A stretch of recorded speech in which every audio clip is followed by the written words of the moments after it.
Tá eu aparecendo aí falando. Já tem 2 comentários. Irado, bom demais. Valeu.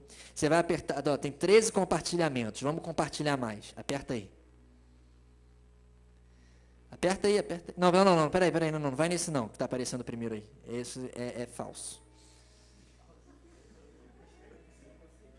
Esse é o da semana retrasada. Tem um aí, ó. Palavra com João Marcos Paiva. Ó, apaixonados por ti, Odaí Tenório já curtiram. Tá assim, ao vivo. Viu? Esse aqui mesmo. Você vai apertar compartilhar. Vai botar alguma coisa aí. Assiste aí, seus doidos, sei lá. Espera aí, assiste aí. Deixa eu digitar aqui. Assiste aí, galera. É nós. Tamo junto. Tudo nosso. Compartilha aí. Compartilhado? Compartilhou? Depois que você compartilhou, eu vou botar meu cadastro para dentro, para eu não cair durante a mensagem. E você vai pegar a sua Bíblia, por favor, abrir ou ligar no livro de Juízes, capítulo 6. E quando você vai abrindo, eu quero compartilhar um negócio com você. Você já teve medo de fazer alguma coisa? Já? Eu preparei essa mensagem no dia da inauguração do nosso espaço aqui, da reinauguração. Quem estava aqui? Eu lembro que eu preguei sobre Daniel no dia. E eu vim para a igreja cedo, aquele sábado, 27 de fevereiro. Eu cheguei cedo na igreja.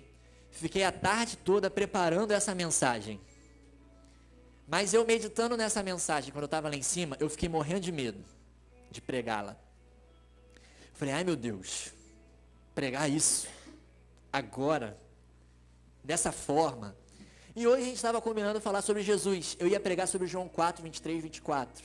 Quando Jesus fala dos verdadeiros adoradores, adorarão ao Pai em espírito e em verdade. Eu estava lá em cima tomando banho, e veio essa mensagem na minha cabeça, sobre Gideão. E já preguei diversas vezes sobre Gideão, e eu gosto muito dessa passagem, muito mesmo. A gente não vai ler do 1 ao 32, que vai ficar muito longo, e a gente tem que seguir o barco aqui. Mas vamos ver, deixa eu achar aqui o versículo. Deixa eu contar mais ou menos a história para você. Você conhece a história de Gideão? Gideão estava lá, o povo de Israel estava sendo dominado pelos amalequitas. O versículo 6, 7 vai falar sobre isso. Depois você lê em casa, anota aí, lê Juízes 6.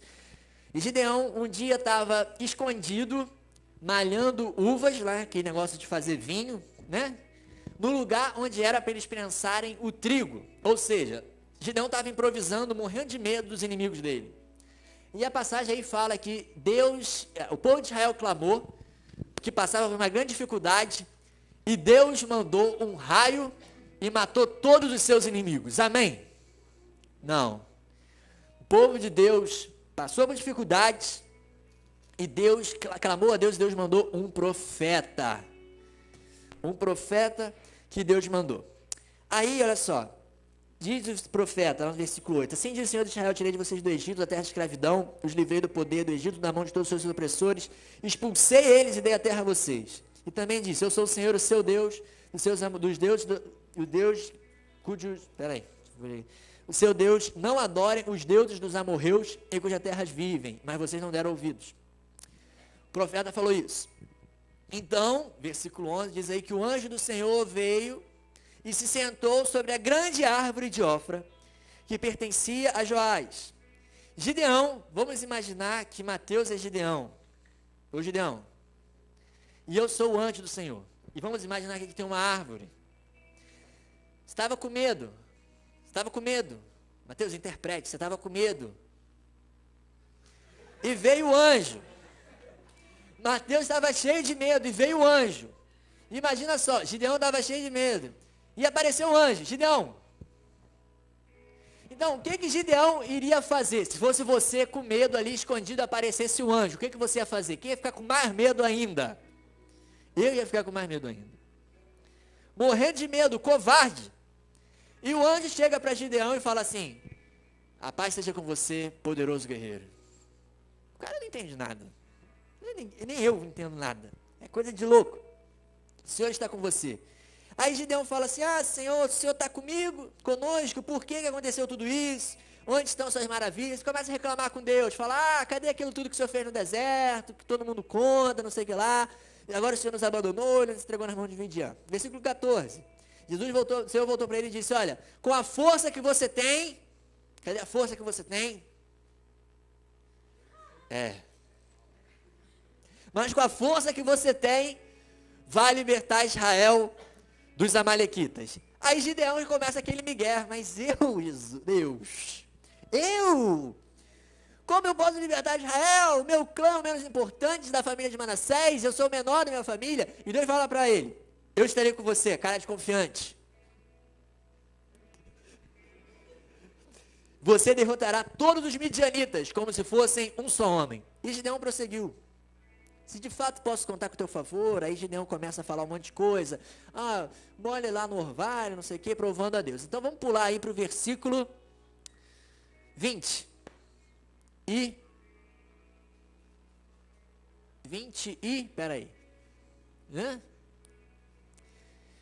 25. Naquela noite, o Senhor disse a Gideão, separe o segundo novilho do seu rebanho, aquele de 7 anos de idade. Aí é a hora que eu quero chegar. O anjo do Senhor diz assim, o Senhor diz a Gideão, despedace o altar de Baal. Então a primeira coisa que a gente vai fazer uma pausa e vai entender o que é Baal. Baal representa tudo de ruim. Não adianta a gente ficar aqui no conceito filosófico, teológico, esquizofrenólogo, sei lá, no que é Baal. Baal representa o Deus daquela terra. Representa o Deus da Babilônia, os deuses do Egito, o Deus do prazer, o Deus dos amorreus que estavam dominando o povo de Israel. Então, se a gente começa a ver o Antigo Testamento como situações práticas da nossa vida, a gente começa a ver que muitas das vezes nós vivemos tempo em que nós somos dominados. Nós somos dominados pelos nossos pecados. Nós somos dominados pelos nossos pensamentos. Nós somos dominados pelas palavras que as pessoas dizem a respeito de nós. Situações que nós somos acostumados a viver e têm nos dominado. Pessoas que têm nos dominado e nos prendido a um nível de vida onde Deus quer nos levar para lá e nós estamos presos aqui. Deus fala para Gideão, despedace o altar de Baal. Você é esperto. Vê que na sua tem cara de esperto e você vai entender que então existia um altar. Você se ligou nisso? Existia um altar de Baal. Olha só, Deus está falando que, olha, vocês estão passando por isso porque vocês adoraram os deuses dos amorreus. Gideão daqui fala, mas Deus, o Senhor está comigo, cadê as suas maravilhas, aquelas coisas que o Senhor faz? E Deus fala depois para ele assim, olha, vai lá e despedaça o altar de Baal. Ou seja, aquele cara que estava reclamando tinha um altar de Baal em casa. Eu não sei se você já frequentou algum lugar católico, se você já foi católico, mas eu estudei no Salesiano 8 anos na minha vida. E a gente entrava no Salesiano, e a gente ia para as salas, e tinha um lugar que tinha uma santa, numa posição estratégica do corredor, olhando, como se a santa olhasse, claro, para o corredor da esquerda e da frente, para ver quem estava matando aula. Luciano estava sempre por lá. Não, mas tinha uma santa lá. Altares que nós construímos. E para a gente não falar assim, na minha casa não tem nenhum altar para Santo Antônio, Santa Nossa Senhora Desatadora de Nós, Aparecida, não sei. Vamos botar assim, quantas vezes nós temos altares no nosso coração, ou seja, coisas que nós temos colocado no lugar acima do de Deus. Coisas que a gente tem amado mais do que a Deus. Vamos lá, pode ser o nosso time de futebol. Daqui a pouco a gente pode orar pelo Botafogo para ganhar amanhã do Vasco. Eu sou apaixonado por surf. Então eu falto à igreja para surfar, que não tem nada melhor do que surfar. Eu sou apaixonado pela música. Então eu gosto de tocar. Se for na igreja, se for para minha namorada, se for para os meus amigos, eu quero tocar, não quero saber para que eu estou fazendo isso. Eu quero ficar com a minha guitarra, eu quero ficar com o meu violão. Eu sou apaixonado por sexo. Eu sou apaixonado por bebidas, eu sou apaixonado por drogas, eu sou apaixonado, no primeiro lugar da minha vida está aquilo. Tem altares que têm que ser destruídos na nossa vida. altares que eu e você temos. Porque olha só, você continua a ler isso comigo, lá no versículo 27, 26 diz assim, Deus fala, despedaça o altar de Baal no versículo 25, e no versículo 26 Deus fala assim, depois faça um altar para o Senhor, o seu Deus, no topo desta elevação. Quem quer construir um altar para o Senhor? Não, quero ver mais empolgação. Quem quer construir um altar para o Senhor? Você primeiro tem que destruir o altar de Baal. Não tem outro jeito. Deus estava ali levantando Gideão, nem estava vendo mais o esboço. Mas é hora de nós vivermos uma mudança nas nossas vidas. É hora de nós deixarmos de lado o comodismo que nos prende a uma situação que é confortável, a uma situação que a gente não tem que arriscar, a uma situação que a gente não tem que mudar. E muitas das vezes nas igrejas é pregado um evangelho que não confronta, que não fala pra gente, fala, olha, você está errado. O que faz você diferente de um assassino? Responde para quem está do seu lado. O que faz você diferente de assassino? Nada. Pecado é pecado. Pecado é pecado. Nós somos homens e mulheres espirituais, cheios do Espírito Santo, que gostamos de colocar uma escadinha, níveis de pecado. Eu estava pregando sábado no Barreto, cantei uma música assim, ó, pecado, pecadinho, pecadão. Ah, estão espertos. Porque a gente às vezes na nossa falsa moralidade, a gente olha para o outro e vê um defeito nele e às vezes o defeito que ele tem faz com que eu me sinta melhor. A gente olha e passa e vê alguma pessoa usando drogas e você se sente superior, porque eu não faço isso. Mas eu minto, eu falo palavrão, eu vejo pornografia, eu tenho hábitos errados no meu namoro. E nada disso. Quando Deus olha para mim, Deus olha para o Mateus, Deus olha para o Daniel, Deus olha para o Micael, Deus olha para cada um de nós, Deus não está vendo o nosso rótulo. Nós vemos o rótulo. Nós olhamos para alguém e vemos assim, ele era assassino. Poxa, ele era homossexual. Nossa, ele era drogado. E a gente gosta de testemunho de ex-bruxo. Já viu o testemunho de ex-bruxo? Todo ex-bruxo era ex-bruxo da Xuxa. Todo ex-bruxo trabalhou na Globo com William Bonner. Todo ex-bruxo fala a mesma coisa.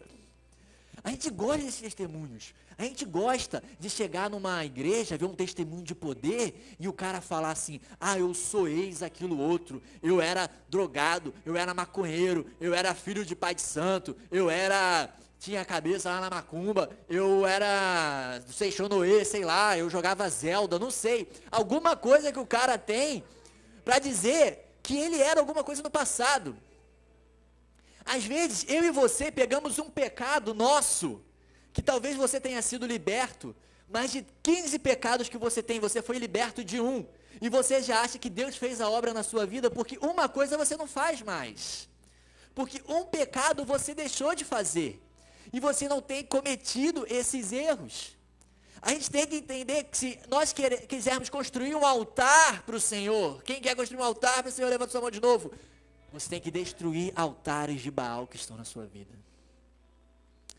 Eu tenho que destruir o altar do engano, da inveja, do ciúme, da ira. Tem altares na minha vida que precisam ser destruídos. Hábitos na minha vida que precisam ser destruídos. Hábito de falar mal dos outros. Tem que acabar. Hábito de fazer fofoca.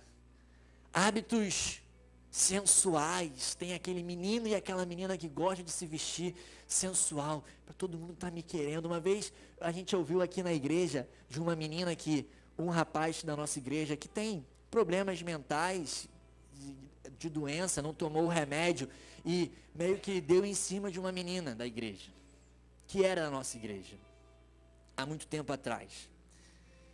E ao chegarmos para essa menina, eu e a Larissa chegamos e falamos assim, olha só, desculpa por causa dessa situação, porque esse rapaz, ele tem problema, ele não tomou remédio, e a menina vira para a gente e fala assim, não, mas eu sei que eu sou gostosa, tem que me olhar mesmo, eu malho para isso. Porque existe esse altar da sensualidade.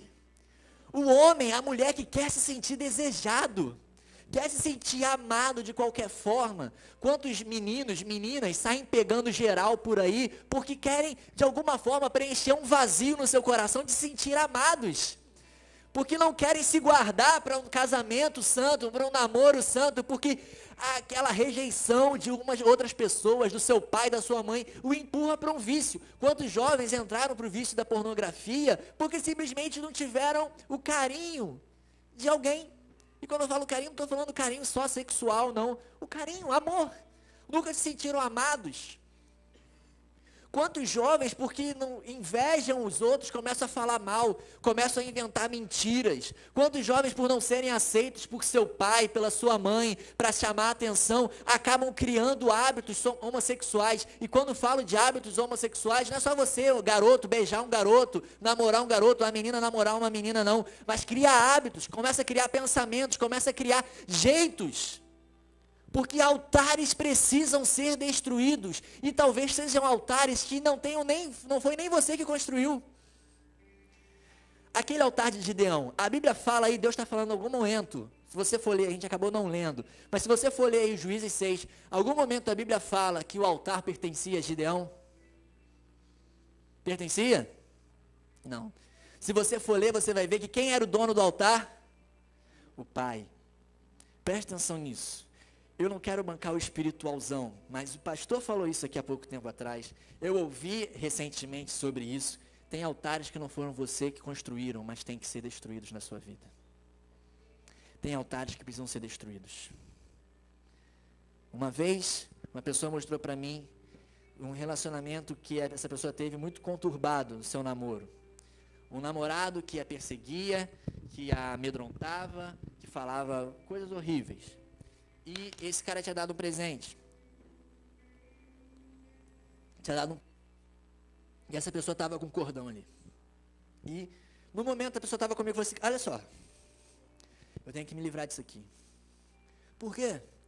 Porque isso aqui tem me amarrado a outra pessoa.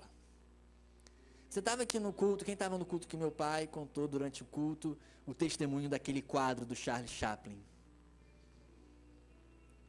Lembra? Eu não vou contar porque eu não lembro direito como é que é, e você vai ouvir a história errada e vai contar. Mas tem coisas na nossa vida que tem que ser destruídas. Tem hábitos na nossa vida que tem que ser destruídos. E não só hábitos. Às vezes são presentes que você ganhou de alguém. Às vezes são coisas que você tem, que você deixa ali guardada, mas que de alguma forma ela te prende no teu passado e tem que ser destruídos. Repita assim comigo, destruídos. Sabe o que me chama a atenção nesse texto, Daniel? Deus não fala assim para Gideão, Gideão, olha só, vai lá, chega lá, pega uma motosserra, um serrote, corta o altar e guarda lá no almoxarifado. Ou então fala assim, olha, fala com seu pai, Gideão, pai, vamos trocar de lugar aqui, vamos fazer uma reforma, e vamos tirar aquele altar de lá, e vamos guardar um tempinho, vamos deixar na nossa estante, guardadinho ali. Quando a gente precisar, está ali. E a gente faz isso. Tem pessoas na nossa vida que tem que ser eliminadas. Repita isso comigo. Eliminado. Tipo Big Brother. Paredão, pá. Eliminado da nossa vida. Tem pessoas que tem que ser a roça da fazenda, não sei. Outro reality, não sei. Mas olha só. Sabe como é que a gente faz com algumas pessoas? A gente não elimina na nossa vida. A gente sabe que tem que eliminar alguns hábitos. A gente sabe que tem que ser eliminado na nossa vida. Mas sabe o que a gente faz? A gente pega esse hábito, essa pessoa, e coloca na nossa estante. Por quê? Eu posso estar aqui feliz na igreja. Estou feliz na PT. Vê quem está está feliz. Mas no momento que bater aquela carência, bater aquela solidão, bater aquele vazio, a pessoa vai saber onde vai procurar. Está lá. Se Deus falasse para Gideão assim, Gideão, guarda esse altar aí. Gideão ia saber onde o altar estava. As pessoas, quando quisessem e precisassem daquele altar, saberiam onde iriam encontrá-lo. Mas o que Deus fala para Gideão? Destrua. Vamos lá de novo. O que Deus fala para Gideão? Destrua. O que tem que ser, você tem que fazer com coisas na sua vida? Destruir. Destruir. Eu já falei para vocês várias vezes que eu era uma criança muito medrosa. Muito medrosa mesmo. Até hoje eu durmo com a luz acesa às vezes. Diego já foi comigo pra Argentina, sabe disso. Davi às vezes sabe que eu não gosto de desligar a luminária, eu gosto de ficar acordado. Ainda mais que tem um gato que é maluco. Tadinho. Mas olha só, quando eu era pequeno, eu era muito medroso, mesmo. Mas eu era a criança, era medrosa, não vou falar outra coisa, medrosa. E eu, na minha cama, nosso armário, o armário lá do quarto do Davi, vamos dizer assim, que o teto estava ali, o armário acabava aqui. Então tinha algumas coisas nossas que ficavam ali em cima. E uma vez, nesses cultos de poder, uma irmã contou para minha mãe que viu um lugar onde um boneco levantou durante a noite. Eu ficava toda a noite esperando o boneco levantar ali. Do Garfield, isso mesmo. Era o boneco do Garfield. Era um boneco que tinha ali em cima. E toda noite eu ficava esperando. Eu lembro quando os Mamonas Assassinas morreram, eu tinha 4 anos de idade. Eu ficava esperando eles entrarem no meu quarto de noite. Eu tenho 26 anos, não sei quem tem minha idade aí. Diego tem um pouquinho a mais, quantos anos a mais? Uns 10 anos a mais? 15? Tinha uma na Copa de 98, a propaganda da Budweiser. Procura depois lá, Budweiser Copa 98. Era a taça da Copa do Mundo, pulando assim. E ela saía, né?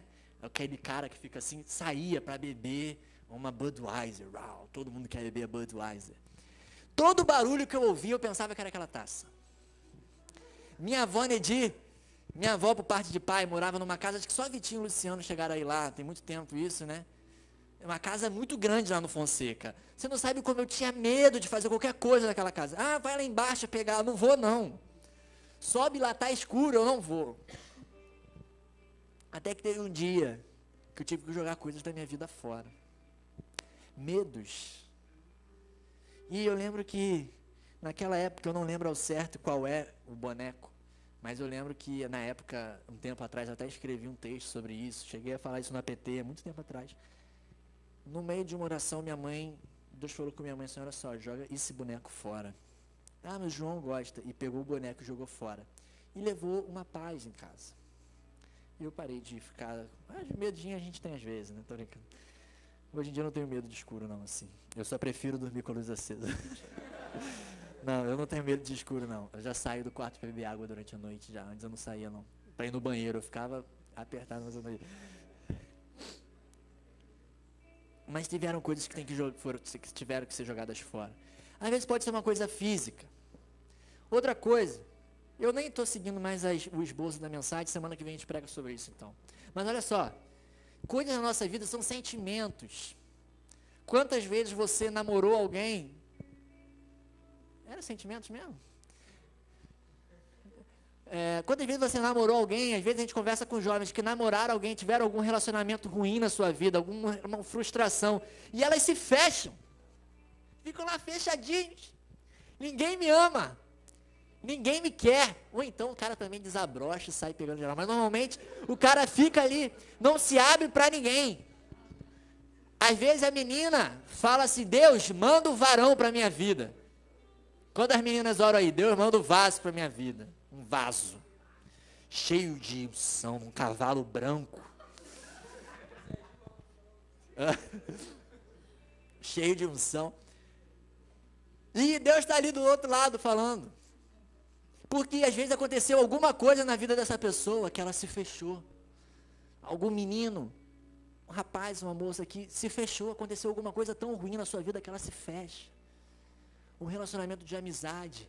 Quem já foi traído por alguém, por um amigo, por um namorado, não sei, isso fecha, gente. Às vezes você tem o pai e a mãe que não te trataram bem, não te deram o amor e o carinho que você deveria receber. Isso nos fecha. E são coisas que têm que ser jogadas fora. Tem que ser jogadas fora. Às vezes o vazio que você tem preenchido no seu coração está em falar mal dos outros. Já reparou como às vezes a gente vai sentar para conversar e a gente adora falar mal dos outros? Por quê a gente gosta de falar mal dos outros? A gente se sente tão superior, não sente, Daniel? A gente começa a falar, olha, fulano, a roupa que usa. Por quê? A sua roupa é a melhor. Né? Olha o jeito que ele fala, porque o seu jeito de falar é o certo. Olha o comportamento que ele tem, porque o seu jeito de se comportar é o certo.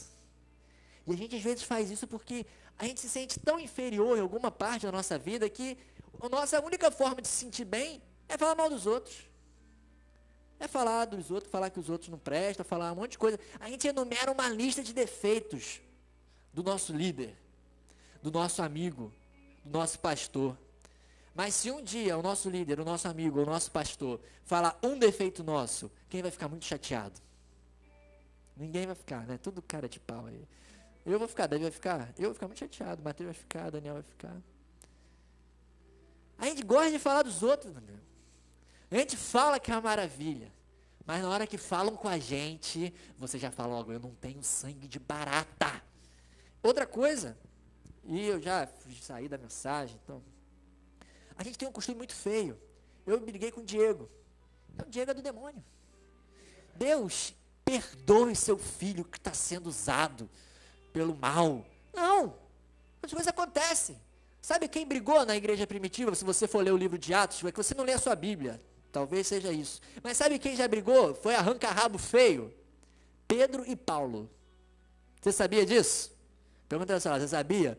Aí você vê se o cara é honesto ou não. Pedro e Paulo brigaram feio. E nem por isso Pedro orou assim, Deus, tira o demônio do corpo de Paulo. Nem Paulo falou assim, repreende Satanás ali na vida de Pedro. Não! Mas eles se amavam em Cristo. Vamos deixar nossas diferenças de lado. Você é Flamengo, eu sou Botafogo. Você gosta de roupa branca, eu gosto de roupa preta. Você gosta de Cassiane, eu gosto de Fernandinho. Mas a gente está aqui caminhando junto porque a gente tem um propósito. A gente quer caminhar com Cristo. Isso é destruir altares. Isso é destruir altares. A gente escutou uma música aqui que fala assim, no altar de adoração seja sempre exaltado. Mas você já parou para pensar qual é o altar que a gente está falando? Qual é o altar? A gente canta uma música muito bonita. O sacrifício sou eu, abro mão dos meus sonhos. É tudo mentira, cara. Porque a gente não está disposto a abrir mão de nada. A gente não está disposto a se sacrificar por nada. A gente não está disposto a se comprometer com Deus. Sem pensar naquilo que a gente pode ganhar na frente. Não, eu vou na igreja porque eu quero passar no vestibular. Não, eu vou na igreja porque eu quero que Deus me dê uma namorada. Eu vou na igreja porque eu quero um carro novo. E a gente segue a Deus com adendos. Eu quero ganhar isso, eu quero ganhar aquilo. Deus fala para Gideão, Gideão, destrua o altar de Baal. Destrua o altar de Baal. Se você for parar 10 segundos para pensar, você pode identificar coisas na sua vida que tem que ser destruídas. Quem consegue identificar? Sabe o que são? Sentimentos, hábitos, conceitos. Às vezes nós temos os conceitos errados do reino de Deus. Às vezes nós não conhecemos a Deus como Deus quer ser conhecido e revelado para a gente. A gente vai na experiência que outras pessoas tiveram com Deus. A gente segue pensadores que fizeram de tudo para destruir o evangelho, para destruir ou difamar o cristianismo. A gente segue essas pessoas, mas a gente não pega a Bíblia. Eu quero conhecer quem Jesus é, então eu vou ler a Bíblia. Eu quero conhecer quem Deus é. A gente chegou a compartilhar um vídeo lá no Facebook, teve um monte de gente que compartilhou sobre como a Bíblia aponta sempre para Jesus. E a gente está falando na igreja, falando sobre Jesus, mas de fato não conhecemos quem Jesus é. Nós pregamos sobre uma santidade a qual nós não vivemos. Nós pregamos um evangelho que muitas das vezes é teórico e não é prático na nossa vida. Porque o primeiro problema, a primeira afronta, a primeira provocação nos tira do alvo que é adorar a Deus. Nós queremos ser verdadeiros adoradores. Quem quer ser um verdadeiro adorador? Mas a gente não está disposto a pagar o verdadeiro sacrifício. A gente quer que Deus se derrame com poder e glória na nossa vida. Mas a gente não está disposto a se humilhar, a diminuir, para que Deus possa se revelar com poder e glória na nossa vida. A gente quer conquistar multidões de pessoas para Jesus. Quem quer conquistar multidões de pessoas para Jesus? Levanta a sua mão. Mas talvez você não consiga 5 pessoas que você já falou de Jesus nesse mês, nesse ano, nos últimos 10 anos, na sua vida. A gente prega sobre o evangelho que a gente não vive. Porque, infelizmente, nós temos mantido altares dentro da nossa vida. A gente vem na igreja e constrói um altar ao Senhor. Adoramos ao Senhor, aleluia. Jesus Cristo é o Senhor, aleluia. Acaba o culto e olha só, por favor, eu estou falando que acabou o culto, tem que ficar todo mundo morrinha lá atrás, não olhando um para o outro, comendo cachorro quente. Não, a gente pode dançar, a gente pode se alegrar. A Cláudia estava outro dia lá dançando pra caramba, feliz da vida. A gente tem que fazer isso. Mas olha só, olha para mim. É hipocrisia nossa ser mais feliz lá fora do que aqui dentro. É hipocrisia nossa. Como nós vamos cantar sobre um Deus que nos libertou se a gente vive a gente não vive em liberdade, se a gente vive preso? Como nós vamos cantar sobre um Deus que nos transformou se nós vivemos sendo os mesmos? Como nós vamos cantar um Deus que nos amou se nós não somos vítimas desse amor, como se fosse algo ruim, né? Ser vítima desse amor. Se nós não somos atingidos por esse amor de alguma forma, como nós vamos fazer isso?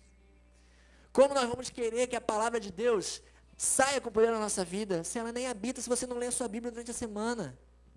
Você não sabe nem onde a sua Bíblia está. Às vezes a pessoa fala assim, a Bíblia está aqui, ó, está aqui. Atos 4, lê aí para mim. Salmo 23, o cara não sabe. A gente tem que ser um só. Altares têm que ser destruídos. O título dessa mensagem era Revolução de Santidade. A gente prega semana que vem. A gente não pode aceitar que essas coisas aconteçam. Sabe por quê? Eu sou um cara que... direto, sim. Eu não gosto de ficar... eu falo logo. E às vezes a gente paga o preço disso. Mas uma vez eu ouvi de uma pessoa assim, o tempo da sua geração já passou. Eu tenho 26 anos. E alguma pessoa falou assim para mim, o tempo da sua geração já passou. A pessoa tem mais de 30 anos que eu. A sua geração não vive mais o avivamento. Você já ouviu isso? Já acabou para a sua geração. Já era.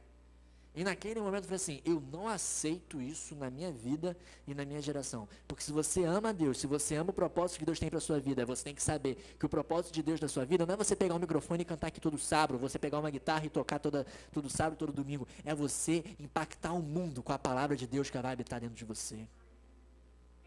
Quando você constrói um altar ao Senhor, as outras pessoas passam a conhecer qual é esse altar. A gente pode um dia pregar sobre os altares que tem na Bíblia. E eu estava me lembrando agora do altar que Elias montou lá, com os profetas do mesmo Baal. Baal sempre se dando mal na história. Os profetas de Baal montaram um altar e Elias montou outro ali, o desafio do Monte Carmelo.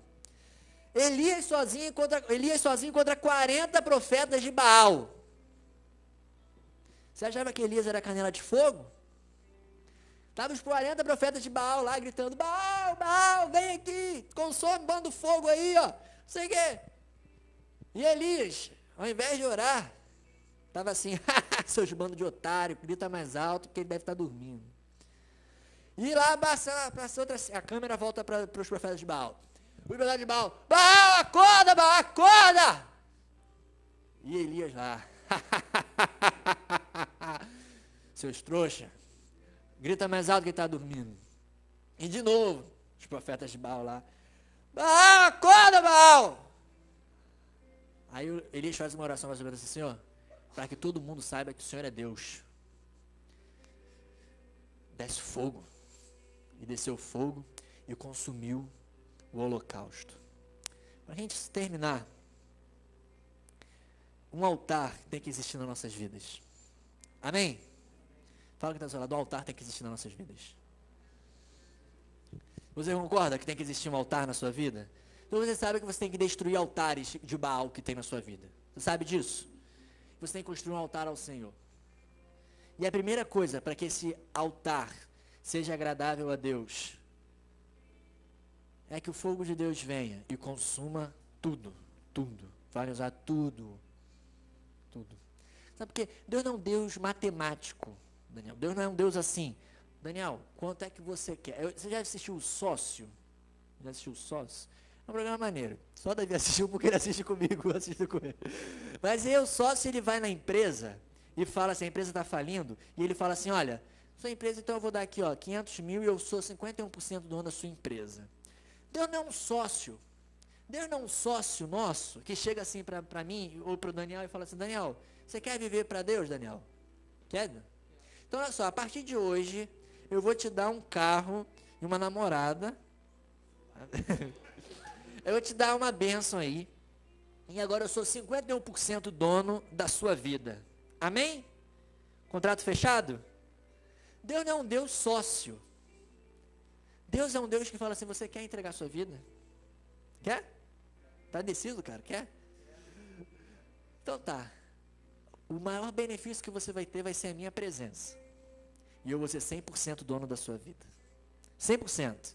Aí nesse sócio, o cara fala assim, e porque o ser humano é muito apegado ao poder, né? E os caras ficam logo tristes. Pô, mas é você que vai mandar na empresa, você tem 51%. Ah, eu não vou poder mais mandar, eu não sou mais o chefe. E a gente quer ser assim com Deus. A gente quer entregar a Deus uma porcentagem da nossa vida onde nós sejamos os chefes. Onde a gente ainda decida as coisas. A gente quer tem um plano e a gente não ora. A gente só chega, Deus abençoa aí, ó, pronto, acabou. Quando a gente tem que ser 100% submetidos à vontade de Deus. Deus não é um Deus de 99%, Deus não é um Deus de 90%, 51% para ser a maioria. Deus não quer nem ser maioria de 51%. Deus quer ser o dono 100% da sua vida. Deus não quer, eu quero 51% do João. Deus quer 100% do João. Deus quer 100% do Daniel. Deus quer 100% da Jéssica. Deus quer 100% do Luciano. Deus quer 100% nosso.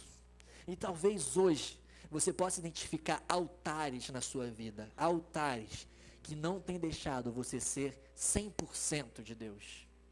Talvez 51%, talvez 48%, talvez 35%, não sei.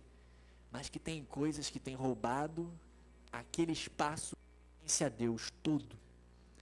Tem coisas na sua vida que ainda precisam ser destruídas para que um altar ao Senhor possa ser edificado. Amém? Você pode fechar seus olhos e curvar sua cabeça. Semana que vem a gente fala mais sobre isso.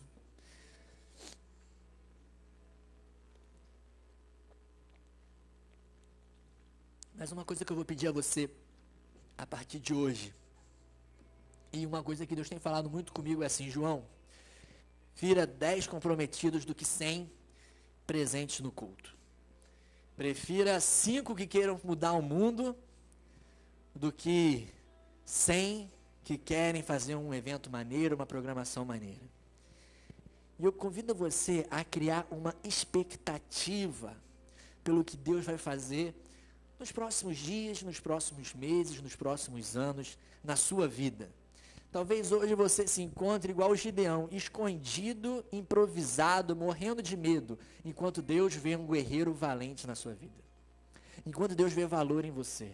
Talvez você tenha se limitado, se colocado pesos, se colocado conceitos sobre a sua vida, paradigmas sobre a sua vida, que tem que ser destruídos. Talvez você se ache igual o Gideão: eu sou o menor da minha família, eu sou o menor da minha casa, eu não valho nada. Mas Deus olha para você e vê um guerreiro valente. Deus vê alguém na sua vida que pode mudar a sua cidade, que Deus pode usar para mudar a sua faculdade, a sua casa, os lugares que você frequenta. Deus vê esse valor na sua vida. Deus vê. Deus vê.